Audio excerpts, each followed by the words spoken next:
Ecclesiastes chapter 1. We'll begin at verse 12 this morning, and hopefully we'll get on through chapter 2 and verse 11, this section here. All right, Ecclesiastes. The text here, you might remember, has given us an introduction.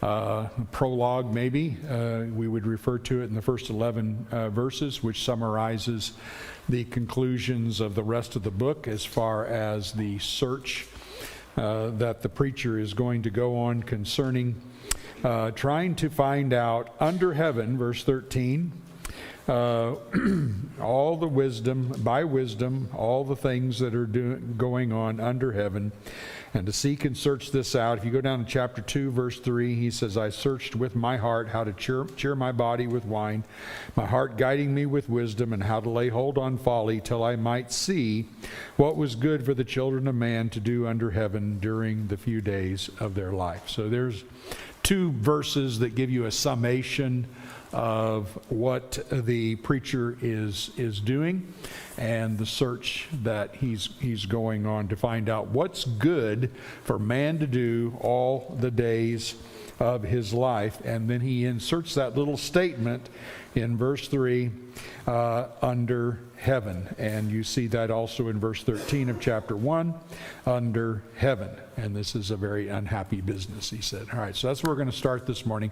Let's begin with prayer. Father, we thank you so much for blessing us with this opportunity this morning and be able just to enjoy one another and our love for each other and our love for you together. Please bless us as we study. We pray in Jesus' name. Amen. All right, looking at this section in verse 12 down through verse 18. Let's just read this together, and then I will look for some of your observations here. I'll make a point or two, and we'll look at that. I, the preacher, have been king over Israel and Jerusalem. I'm going to point out here just before I start on that. I, the preacher, have been king. The Hebrew here is was. I, the preacher, was king over Israel and Jerusalem, which is, as I mentioned to you before, one of the primary arguments that the preacher here is not Solomon, but preacher here is talking about what it would be like to live Solomon. So trying to make that clear. I, the preacher, have been king over Israel and Jerusalem. I applied my heart to seek and to search out by wisdom all that is done under heaven. It is an unhappy business that God has given to the children of man to be busy with. I have seen everything that is done under the sun, and behold, all is vanity and a striving after wind. What is crooked cannot be made straight, and what is lacking cannot be counted. I said in my heart, I have acquired great wisdom, surpassing all who were over Jerusalem before me. And my heart has had great experience of wisdom and knowledge. And I applied my heart to know wisdom and to know madness and folly. I perceive that this also is but a striving after wind. For in much wisdom is much vexation, and he who increases knowledge increases sorrow. All right, let's start first with verse 13 and talk a little bit about why it is a miserable task, why it is an unhappy business that God has given to the children of man. What would be miserable and unhappy about searching out everything that's done by the children of men, and what the people should be busy with? So you have two things, what the children of man should be busy with, and then if you repeat this down in chapter 2 verse 3, what was good for the children of man to do under heaven for the few days of their life. Can you name some things why that would be an unhappy business or a miserable business? Blended. It doesn't satisfy. Okay, first off, you simply can't find something that has an ultimate, permanent satisfaction. Okay, good. All right, anything else? Seems like there's no reason. Good. There's no ultimate. You're not going to gain Yeah, the search never ends. Good. So and this is what the writer's going to point out, the preacher's going to point out, is every time you search something out, you go, well, that's not it. And then let's try something else. Well, that's not it. And he keeps doing that over and over again. And I think all of us can feel that. If you've lived very long in your life, you go, well, maybe enough of that one. I don't think that's getting anywhere. Let me try something else. So there's that sort of thing of just not being able to complete the search. And so that ends up to be that way. Anybody else on why it would be a miserable task? Anything else there? Okay. I look at the words like this, and I think, you ever get something on your mind you can't turn it off? Okay. Okay, good. His mind just won't rest. So yeah, it fully encompasses what you're trying to find, and so it focuses you away from something that is more valuable. Yeah. Yeah. You just worry about everything. Yeah, good. And that's going to come up here in just a second. So when he says in verse 14, I've seen everything done and done, behold, all is vanity and striving after wind. He already gives us a conclusion from that search. But he's going to go ahead and illustrate in his sermon. Please think in terms of this being a sermon, by the way. He's illustrating this. He's going to go on and illustrate this in the sermon. You can imagine if you're listening to this sermon, he just hits you with a 2x4 right off, saying, I've searched this out. I've looked at this from Solomon's point of view, or I am Solomon, either way, whoever wrote. But I'm looking at this way, and he just hits you with a 2x4 right off by saying, it is a big, fat waste because you're not going to find what you think you're going to find. John. I see it as an extension of Genesis 3. It's part of the curse God is giving us to do, and it's not going to be something Good. satisfaction. Good. It ties back to what happened in Genesis 3. Right, and so Genesis 3 is an excellent parallel here, because what do you see after sin in Genesis 3? You see curses. And curse then is going to indicate that man and woman both are going to strive for certain things that they're never going to be able to accomplish, and there's going to be misery in it, and it's just not going to provide you what you could have had if you were still living with God. So suddenly there's this. We looked last week in Romans 8, remember? What's the creation doing? Same thing. It's in bondage of corruption, and it's crying out to be released from this bondage. So you have a personification of our whole creation has been affected by our sin. And so that is interesting. He's laying this out. Now, if you picture this as an audience of people in a culture in which this is what they strive for, and there's a frustration that they can't attain what they see other people having. That is a very, very important perspective, because you're going to see that as you get through the book. You're going to see the preacher saying, yeah, well, suppose if you could have this. Well, suppose if you could do this. Here's the end result. And he's going to live it out for us. And as he emphasizes here in verse 16, I have acquired great wisdom, surpassing all who were over me in Jerusalem. So I've got this. I've been there. I've experienced this. So you need to listen to what I'm having to say. So it's a good jumpstart of, I don't need to go out and try to search all these things under heaven or under the sun, because I already know the end result. Okay. Just to frame things. Under heaven or under the sun. What's it mean? What's that mean? We've said this every week, I know, but what's that mean? Yeah. Above is heaven, below is Right. Good. Above is heaven, below is on earth. We're trying to evaluate things based on Simply earthly values. Not going up and inserting service to God. So I want you to see a passage in 1 Timothy 6, okay?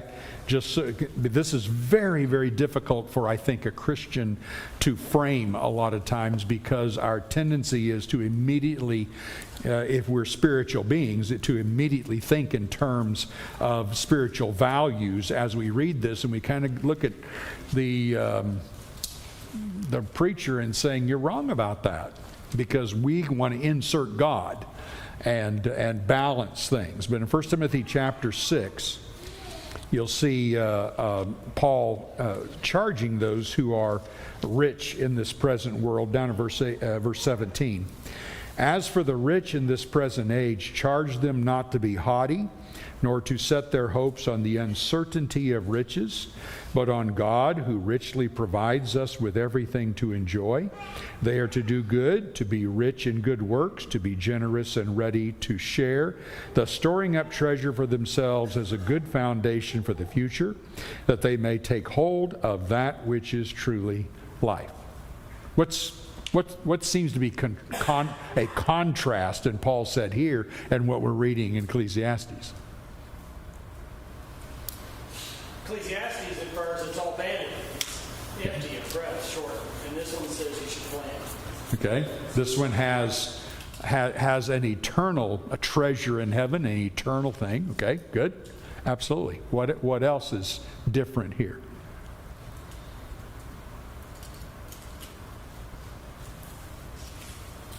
No matter how hard you work, all things come from God. Okay. That, So look, he's looking at it from above the sun, isn't he? He's looking at this. Can you enjoy anything in 1 Timothy? Absolutely. In fact, he says God has given you these things richly to enjoy. Wow. That tells you a whole different story. But see, the Christian is according to 1 Timothy 6, is balancing these things. The Christian isn't thinking, I'm going to find fullness and satisfaction and completeness in the things of this life. Those are just gifts from God, and I'm to use them to honor God and to glorify God, and I can enjoy them. how's Holly different? Pardon? How is Holly different from that? Because, in the verse it says, the rich not to be Trusting. high-minded. High, I did yeah. this, look at me. Right. No, Yeah. God. Yeah, don't lift yourself up. This is a gift. And to be rich in good works and to share and to... So he talks about all those things you can see in a different way. So I just wanted you to see there's a balance there. When you're reading Ecclesiastes, you really have to, for a Christian, you have to think hard about, okay, some of these things are perfectly acceptable if I'm not putting my trust in those riches. And that's what he's warning about in 1 Timothy 6. I know it's temporary. I know it's going to come and go. I know tomorrow I can be living far differently than I am now. But it doesn't matter, because I'm going to put my trust and hope in eternal things and in God. Right? Yeah. I was going to say, we kind of talked about this last week, but at the beginning of chapter 1, where we're seeing creation described in a way that feels monotonous, Right. routine, and burdensome, God created those things to be good. So it depends on how you're looking at those things, through the lens of man or through Exactly. the lens of God. And that shifts everything that we look at. So without God, looking at the world not in light of what his purpose is, then it really is meaningless. Good. And so you're right, those first 11 verses, if you're looking at it just from a man point of view, they're miserable. If you look at it from a God point of view, you go, okay, we're going someplace. We actually have an end goal here, and we're going to accomplish. But if you're looking from an earthly point of view, it's really a miserable, hopeless, repetitive, boring, unsatisfactory type of life. Good. Absolutely. Okay, so he gives two illustrations, verse 15 and verse 18, two illustrations of why all is vanity and striving after wind. First illustration, verse 15. Talk to me about it. What is that illustration showing us?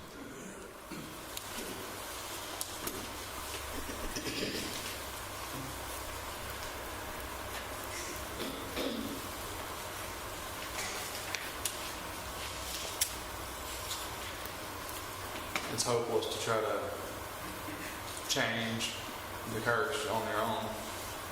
Okay, try to change things on your own. And then you're worried and stressing, and it's not going to change anything. Okay. It's a cursed earth. Is there nothing we can change? There's nothing we can affect? It can be transformed by our mental mind, our perception of it, but we're not going to fix everything. Okay. Well, how would we define crooked things? What are crooked things? Things that you think are wrong that you have no control of. It could be. Things that you think are wrong, and you think, injustices and things like that. How many times you ever read the news or listened to the news or something? You just wanted to go berserk because people in high places are acting like fools. He's going to address that, by the way, in chapter 10, that this is one of the great frustrations that go on. And those crooked things are tough to straighten. Crooked things are the things, to me anyway, the crooked things are the things that seem unfair, unjust. Yeah. Why do bad things happen to good people? That's never going to change. Never going to change. Exactly.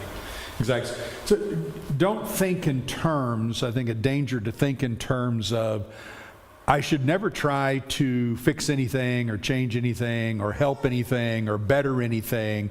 That's not the case. In fact, there's a lot of things that a good CEO goes into a company and makes changes that actually help that company. There's going to be certain things that he will walls that he will run up against, but he will be able to change things. There's a guy who, Chipotle, for example, was failing many years ago, and they were really concerned where it was going to be, what was going to be, and so they hire a new CEO. He comes in and he put Chipotle on the map, and he changed a lot of things, and things got better. The same guy now has gone to Starbucks and trying to rescue Starbucks from the goofy guy who was before them. So it's not like you can't ever change anything, but as Chip said, there is a general rule across the board that crooked things are always just going to be there,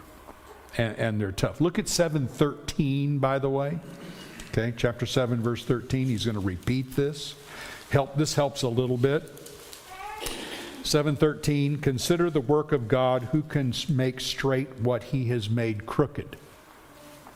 Now, when you read it from that point of view, what is crooked?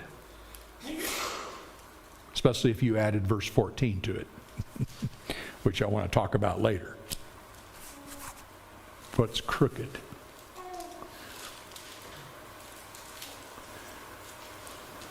Anything can happen to anybody. Yeah, life just goes up and down and all over the place, and anything can happen any day, and today can be a great day, and tomorrow can be absolute disaster.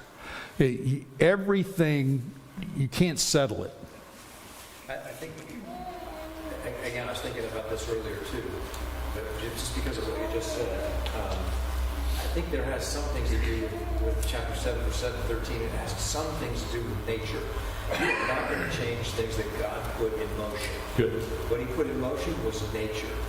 The winds are going to blow, and they're going to blow all the time. And even if you have a calm day, you're going to have a windy day. It comes and goes. It's the other explanation of the water in the river that goes into the sea and it evaporates and it comes down as rain and it just keeps going in a circle. It's a circle that God created. Yeah. It's not going to stop. No, it is not. And if you're hoping for summertime in December, it's not going to happen. It's just the way it is. I'm kind of struggling to wrap my head around this all the way, just from the standpoint of how much of this is under the sun versus including God into it, because I could see aspects which all right, the abolitionist movement, well, you can't make straight what's made crooked, so we ought not. Might as well give up. Yeah. Exactly. So there's certainly an aspect where Christian values have absolutely changed the world in a lot of ways. So I'm kind of struggling with that. Well, and see, that's the thing. This is broader than helping solve wicked things and those sorts of things. It's much broader than that. It is. I think this is where this chapter 7, verse 13 and 14 comes in. God has just made things the way they are, and you're not going to be able to change those things to make some kind of. Remember, when it's under the sun, it's transient. We're not going to change that. It appears as a breath and it vanishes. And the crooked thing is, I can't make things wonderful today. I can accept how they go and learn to love God. Now I'm getting above the sun, but if I'm below the sun, if I'm living under the sun, I can't change these things and I can't make yesterday today. Unless you're in the Back to the Future movie, and then maybe you can give a chance to. I think that's was one of the things that people loved about Back to the Future. You know, it's my first date with Teresa. Back to the Future, and just really, really cute. Oh, good, things aren't going well. Let's go back to the future and we'll fix it. No, you can't do that. It won't happen. There's a verse in Deuteronomy that says, "For the poor will never cease from the land. Therefore I command you, saying, you shall open your hand wide to your brother, to your poor and your needy in your land." You're fixing it. You can do something, but you can't fix it. But you'll never fix it completely. That's right. So it's not like there's not individual changes. But see, again, if you're looking at it from an earthly, carnal point of view, that I'm trying to get satisfaction and life now, and under this situation without eternal values, I'm going to repeatedly be frustrated. It's just not going to happen. This is the way I personally look at those who believe in communism and socialism. Typically, they look at it as a some kind of nirvana. You know, I can create a heaven on earth, and everybody can have the same thing, and everybody will be happy, and all this kind of stuff. That is a total impossibility from what God has ordered things, and you're not going to be able to do that. If you took all the money in the world and put it in one pot, you wouldn't take care of all the poor. It would be impossible. So it just doesn't fit that way. Well, and it gets back to what we were talking about with this unhappy business that God has given us to do. He designed it this way on purpose. Yeah. That we would be searching and looking for meaning and happiness in something. Yeah. If the world gave us that without Him, then that wouldn't be the point. The point is that we search and we look at all of these things and we go, this isn't it. That's right. And see, that's just the summation that where the preacher is going. He's trying. If you read 1 through 6 and end up like he says in chapter 2, verse 17, I hate life, he's accomplished what he wanted to accomplish. He wants you to quit trying to live in that way, which is everybody tries to live, and get your eyes upward and understand who's in control, and it isn't you. And that's going to be over and again. Or do the things that you seem to think would help in some of these areas that are crooked. Don't look for the satisfaction for them to be resolved. Look for the satisfaction in the thing you do. Right. In other words, that's the self-sacrificing. I'm not doing this for what I'm getting out of this. Good. I'm doing this because of this is all I can do for someone else. And now you're looking at it from a God standpoint. You're looking at it from the New Testament perspective. Yeah, exactly. Where God talks about not being self-sacrificial, but not for the 1 Corinthians 13 talks about not doing those things for the attention that you get. Mm-hmm. Jesus talks about those things when people are giving in the treasury. Don't do it for the other. Right. Or the praying. When he talks about two people praying, I mean, think of all the examples he gives from a below the sun perspective versus above the sun perspective, hand in hand. Yeah. What does he say when Mary washes his feet with spikenard, and Judas said we should have sold this and saved the poor. What does Jesus say? She's chose wisely. Yeah. Given two choices, you'll always have the poor, and she's worshiping me. Yeah, exactly. So I think Chip's illustrating here how difficult it is for us Christians to think in terms without considering the heavenly values, because we're accustomed to operating under the heavenly values. And we go, sure, there can be some changes. Sure, there can be some good things. You're not looking at it the way the preacher is trying to get you to see it. We don't, by the way, we don't escape an under the sun life in the sense that there's crooked things. There's all kinds of things that we deal with, just to go back to what you said, Michael, there's all kinds of things we deal with because we are, in a sense, living with this culture that is under the sun. It affects us, and we tend to want to move in that direction. And that's the warning. He's trying to warn us not to do that. Malachi is a marvelous, in fact, Nehemiah and Malachi, which is written, of course, at the same time. Nehemiah and Malachi and the principles in those two books are identical to what's going on in Ecclesiastes. The culture, the way people thought, the whole thing is just identical. In Malachi, they're complaining, no, it doesn't do any good to be righteous because here we are poor. It doesn't do any good to serve God because we still get suffering. You see, they have had a mentality of living like in Ecclesiastes, and that's what the preacher is trying to get them to stop doing. Which, by the way, is a reason many scholars believe that Ecclesiastes, Nehemiah, and Malachi were written at a very similar period of time, if not the same period. But I would suggest that period of time is always, we deal with that always. What good was it me to serve God? That's Job is in that situation. What good was it me to serve God? Look what he's doing to me. It didn't benefit. And so that you just see that coming up. Let's look at the second one here in verse 18. He's trying to figure out, notice verse 17, he once applied his heart to know wisdom and to know madness and folly, and is looking every part. He says, this is striving after wind, and then 4. In much wisdom is vexation, and who increases knowledge increases sorrow. All right, how is that so? Increase knowledge, you increase sorrow. So, by the way, don't ever try to learn.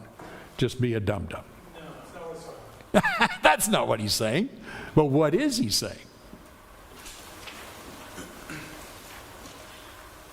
Possibly wisdom without God is not going to lead you. Wisdom without God is going to lead you frustrated. Good. Leads to grief and sorrow because without God, in wisdom, what's going on? Yeah. It's like, Christy, what am I going to do about it? I get all this knowledge and I go, well, man, do I know a lot.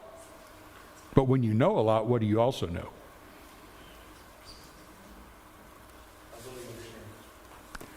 You what? How little you understand. Okay, that's true. But what else don't what do you also know when every time you go and, let me read what's going on in the world today. What do you find out? Belinda? All of the bad stuff. You see all the brokenness. You see all the hurt. You see all of that, and you carry it. I have wondered if that might be one reason might be part of why Jesus was referred to as a man of sorrows. He knew too much to be comfortable. I'm convinced that when he goes to raise Lazarus, and it says he's deeply moved, some of the versions say he's angry. Well, you're going to raise Lazarus. What are you angry about? What are you deeply moved about? It isn't about him being sorrowful that Lazarus died because he's going to raise him. It's that he's angry at death. He's angry at what this has done. He watches the people and they're crushed, and he's angry about it, and he weeps, not because he's weeping for Lazarus. Lazarus is going to come back to life. He weeps because what his world has come to. And so it's a different thing. So you know a lot? Yeah. It's not going to satisfy you. But that's what the world seeks, right? They seek those kinds. They pursue those things, give all their whole life to learning one thing, one main thing. And I took, when Teresa and I took Scott to the an open day at the University of Arkansas, and all this kind of stuff, and they're advertising things. There was one professor who was an expert in slime molds. And he had spent over 30 years of his life studying slime molds. And there was a degree in slime molds. And he's showing us pictures of it. And it was there's just thousands of different kinds of slime molds that grow under trees and in Alaska and in all parts of the world. He's traveled the world, and he has all these students, and well, not all these students. It looked like there were about 6 or 7 of them that had devoted their lives to slime molds, and he's trying to get these prospective high school students to be interested in his slime molds. And Teresa, I might have to correct me on this, but I think I'm the one who asked, but if I didn't, somebody else did. Ask, well, what benefit have you found to humanity in studying all these slime molds? I mean, in other words, did you find the cure to a virus? Did you, is there some? And he went, it's just really interesting. And I thought, our government has spent millions and millions of dollars to support you to do Zippo, just because you're interested in it. It was maddening. Yeah, a lot of knowledge doesn't help matters. Okay, but just think about it this way for a second. What if God made you God for the day? For one day, you get to be God, and you know everything that's going on. Oh, man.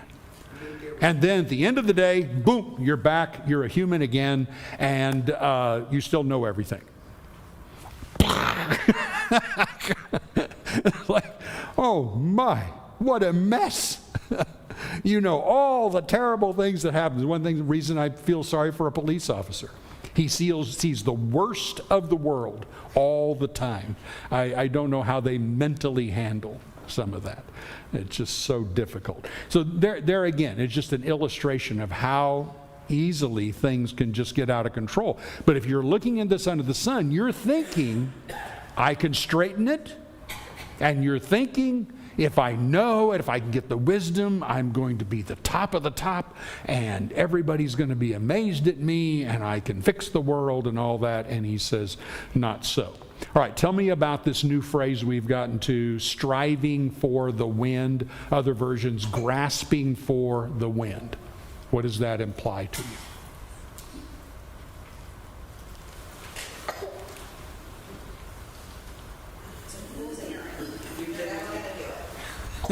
Trying to catch a wind? Yeah, you're trying to catch the wind.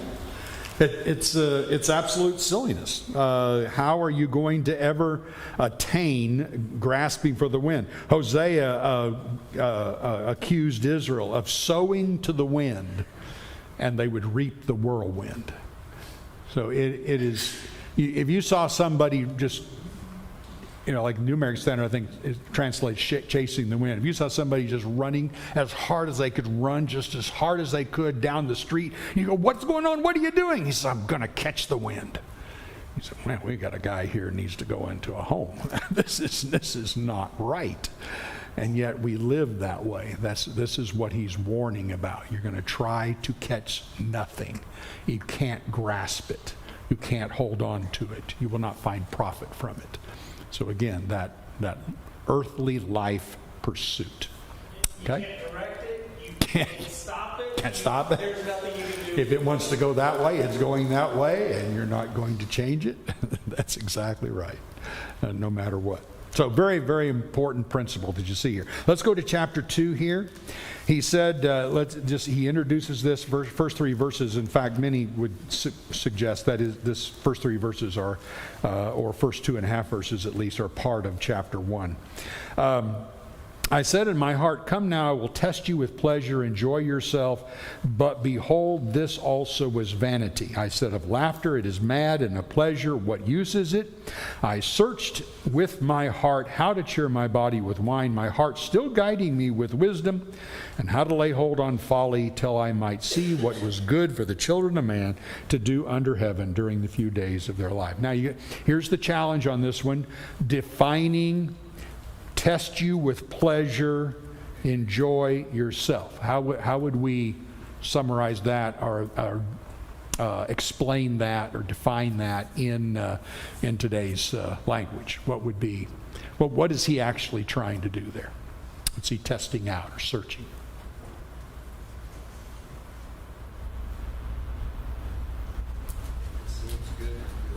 If it seems good, do it. Okay. Okay. Keyword enjoy. He uses that word. Pleasure, enjoy. The delight of the senses is how one person defined that. So this is just a physical. What would delight me? What would be fun? We put it like that. What would be fun? What is he not going to do though in that search? Yeah, he's not throwing wisdom out the window, and which suggests, too, that he's not just going, let me see how deep I can get into sin. It all the way through the book, it's pretty evident the preacher recognizes, and so does his audience, recognize that's a nowhere street. That you can't go down that road. And that's why he says, I searched with my heart how to cheer my body. Notice the physical part of this. It says physical, cheer my body with wine, my heart still guiding me with wisdom. So it's like saying, I decided I would be a connoisseur of fine wine. So what would that represent in life? Not just the wine, but what would that represent? How you're living. What kind of life is that? No, not the empty pot. What is you actually doing? What is he trying to test? Yeah, he's just living the good life. He's trying to find the luxury of everything. Fine wine. I had a roommate for about a month. I was glad we threw him out. But I had a roommate for about a month when I was in college, and he'd come home and he'd get a fine cigar and a thing of wine, and he'd take a little sip and smoke his cigar. And I thought, you think you're going to find something here? That was the dumbest thing I ever saw. Bye, get out of here. So there's those sorts of things. Why don't I live the good life? And it didn't work for him. He died young of cancer and apart from the Lord. It was tragic. So did his dad, so did his mother, so did his sister. And they were all Christians beforehand. They all decided to do that kind of life. Doesn't work. So you can see this trying to fulfill these earthly senses and these delights, and just finding things that are fun and enjoyable. Now, wrong to do things fun and enjoyable? No. So what is he actually trying to get out of it? Fulfillment, yeah. Absolute, eternal satisfaction. And God's crooked things that he's put in place don't let you do that. You keep failing over and over again. You may be having an absolute blast, but you're not going to be able to package it and reuse it over and over again. It's just not going to happen. It's going to be temporary. When he says, I said of laughter, it's mad, and of pleasure, what use is it? So don't ever laugh. Don't ever get together and have fun.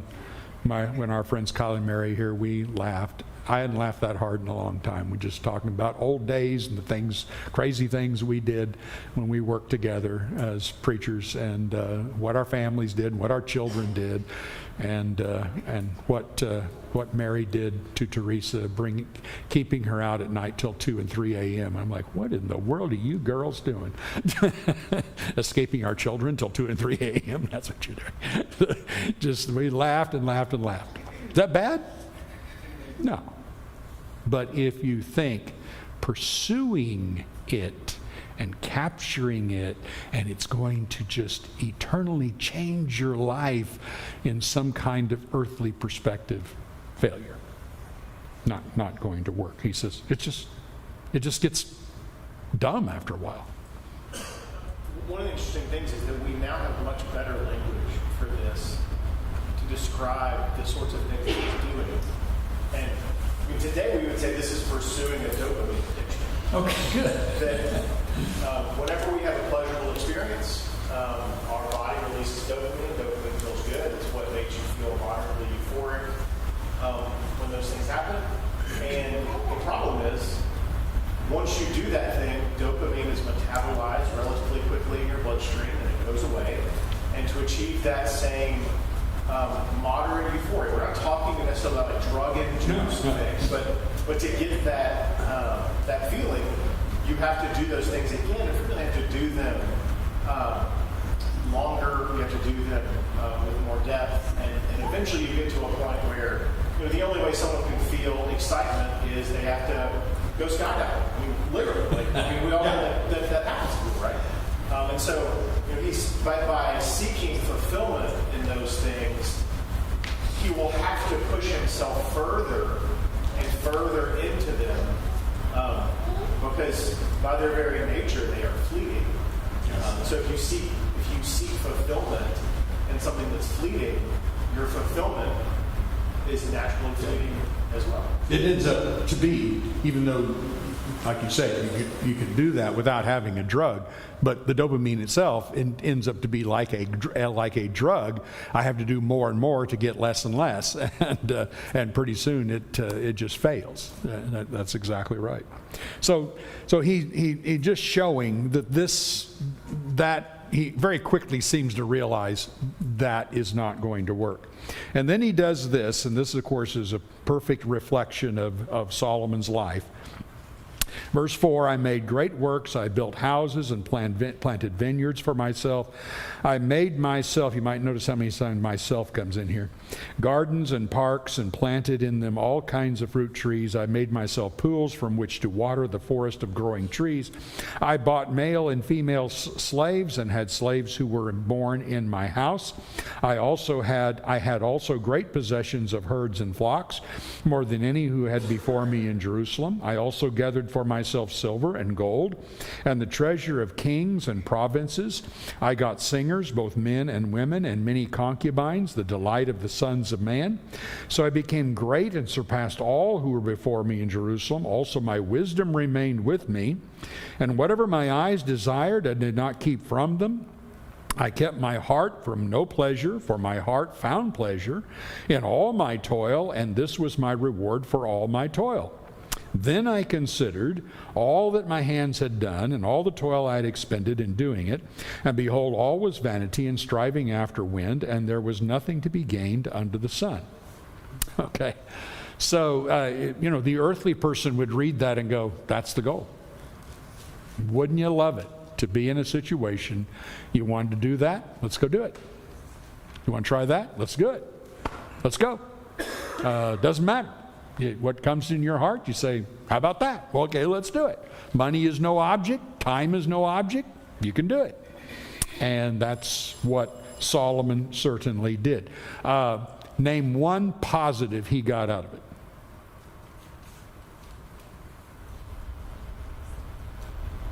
There's one positive listed. What is it? You realize it meant nothing. That's the positive. Oh, what? You did it all. You realize it meant nothing. What he learned from it is definitely a positive. I wasn't thinking about that. That's exactly right. He learned that didn't work. So all that effort was striving after wind, okay? And that labor, he found joy in. Good. You will never find God saying, skip labor, you won't find joy in it. He says you find joy in it. Now, he found joy in it, but was it permanent? No. It was still transient. It was the joy of doing it. He enjoyed doing it, building it, experiencing. There was joy in it. But as Christy said, the end result, the bigger thing he learned was Well, it's still vanity and striving after wind. I was chasing the wind. I thought I was going to get far more out of that would be permanent than what I did get. And we can look back at Solomon and go, wow, but what was Solomon getting? No, it still ended up to be the same problem. Okay? So that's really critical to notice there, that he does all of this. You can't even hardly imagine the statement, I didn't keep my heart from any pleasure. Whatever basically came in my mind, I did. But in the end, it was striving after wind. I think that's also really important. Verse 9 he talks about all my wisdom remained with me. Good. Through it all. My wisdom was there throughout all I Yeah. did. I didn't lose myself in that. That's right. That's such a good point, because in all of that, he's saying, I didn't go nuts, because this is a test. I'm trying to figure this out for the children of man and what's good to do. So this is me under wisdom exploring these things. So that's very, very important. He's not just throwing stuff to the wind, and going over it. All right, excellent. We'll pick up there then next week, and we're going to see how the preacher then takes us to the next level. Thank you.